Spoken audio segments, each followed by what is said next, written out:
ஏராளமான ballistic missile இருக்கும் நிலையில் மிகப்பெரிய அளவிலே பின்னடைவை அமெரிக்கா மற்றும் இஸ்ரேலுக்கு இதை ஏற்படுத்தும் என்பதில் எந்த சந்தேகமும் இல்லை.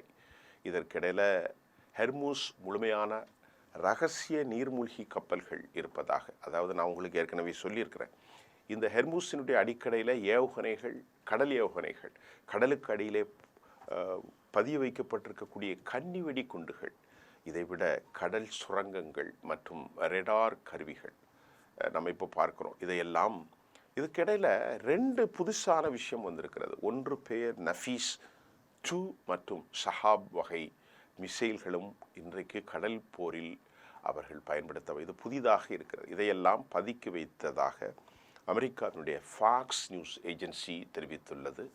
போர் நடக்கலாம் என அப்பாஸ் அராக்கட்சி கருவித்த நிலையில் போர் நடக்குமா நடக்காதா? நடக்கலாம், நாங்கள் ரொம்ப ப்ரீப்பேர்டாக இருக்கணும் அப்படின்ட்டாங்க. நடக்காது அப்படின்லாம் சொல்லலை ஈரான்.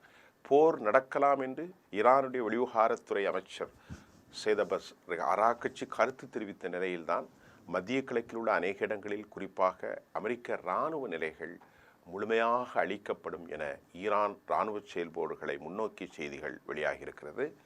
இன்று அமெரிக்கா மறுபடியும் ஒரு ரிலக்டன்சி, தயக்கம், ஹெசிடேஷன், காரணம் ஈரானை மிஞ்ச முடியாது என்பது ஒன்று. இந்த செய்தியினுடைய இறைவாக அவர்கள் நீங்கள் சொல்வதை போன்று F-15, F-18 சொனிக் வெப்பன்ஸை எல்லாம் வைத்திருந்தாலும் தரையில் இறங்கித்தான் தாக்குதல் நடத்தினால்தான் போரில் வெற்றி என்கின்றார்கள் இராணுவ ஆய்வாளர்கள். தரையில் இறங்கினால் ஒன்று கூட மிஞ்சாது அமெரிக்காவுக்கு. ஏன்னால் கடந்த காலங்களில் அவர்கள் பெற்ற அனுபவம் அப்படி. ஆகவே மிரட்டி மிரட்டி மிரட்டி மிரட்டி தன் காரியத்தை சாதித்து கொள்ள மட்டுமே விரும்புவார்கள்.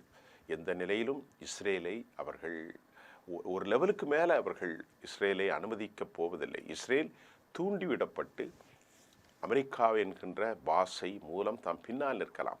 இவன் தூண்டி விடுவதெல்லாம் அரபுகளுக்கும் தெரியும், எல்லாவரை விட சீனா, ரஷ்யா, ஈரான் உச்சபட்ச தலைக்கு தெரியும்.